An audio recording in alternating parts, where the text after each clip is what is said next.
Hello, મારું નામ રિંકુ છે. આજે સુરતમાં એક બહુ હૃદયદ્રાવક કિસ્સો થયો છે, એટલે આજે શેર કરવાનું મન થયું. બોલતા બોલતા પણ ડૂમો ભરાઈ જાય છે એવી ઘટના થઈ છે. ગઈકાલ સુધી મેં તમને એવી વાત કરેલી હતી કે શહેરના નાકે વારદાત થવા માંડે એ પહેલા ચેતી જજો. થવા માંડી છે. કયા કારણથી થઈ છે એ હજી પૂરેપૂરું સંપૂર્ણ સત્ય બહાર નથી આવ્યું. સુરતના કવાસ ગામમાં એક પરણિત પુરુષ અને પત્ની બંને વચ્ચે ઝઘડો થયો.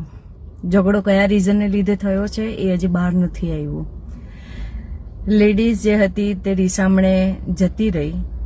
એની પાછળ 2 બાળકો છે. એક નાની દીકરી જે 3 વર્ષની છે અને એક દીકરો જે એની મામી ભેગો રહે છે.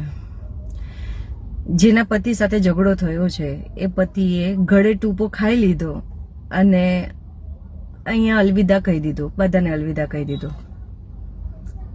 ખરું જે કોઈ ભોગવી રહ્યું છે ને તે નાની બેબી છે જે એની પાછળ રહી ગઈ છે.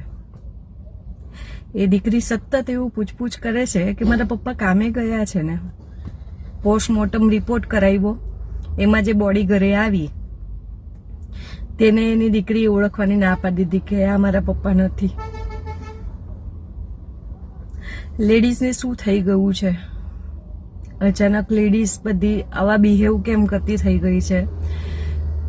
તમારા ઝઘડા થાય છે કે કોઈ પણ કારણસર તમે રિસાઈને ઘર છોડીને જાઓ છો, તમે તમારા બાળક વિશે વિચારતા જ નથી. કોઈ જ નથી વિચારતું.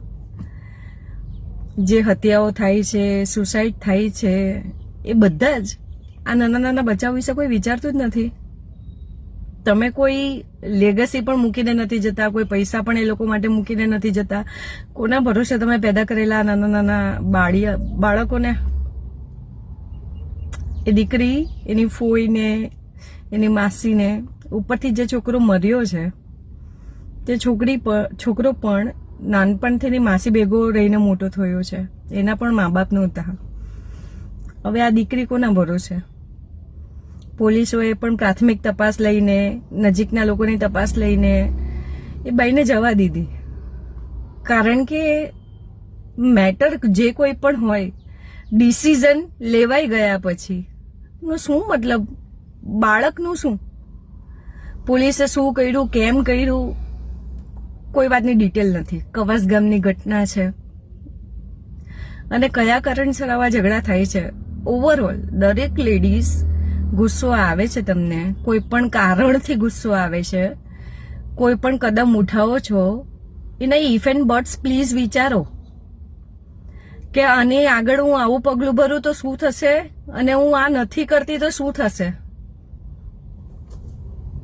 બધાને હાથ જોડીને વિનંતી છે, દરેક સ્ત્રીઓને, બધી સ્ત્રીઓને, બધી પરણિત સ્ત્રીઓની ખાસ હું વાત કરું છું કે કદાચ સમય એવો ચાલી રહેલો છે કે આપણું મગજ ખરાબ થઈ ગયું છે. કદાચ આપણને અત્યારે આપણા પાર્ટનર કોઈને કોઈ કારણસર ખટકતા પણ હશે, પણ કોઈ પણ કદમ ઉઠાવતા પહેલા ઇફ એન્ડ બટ્સ ચેક કરજો. તમારા કોઈ એક્શનને લીધે બાળકો રજડી નહીં પડે ને એનું પ્લીઝ ધ્યાન રાખો.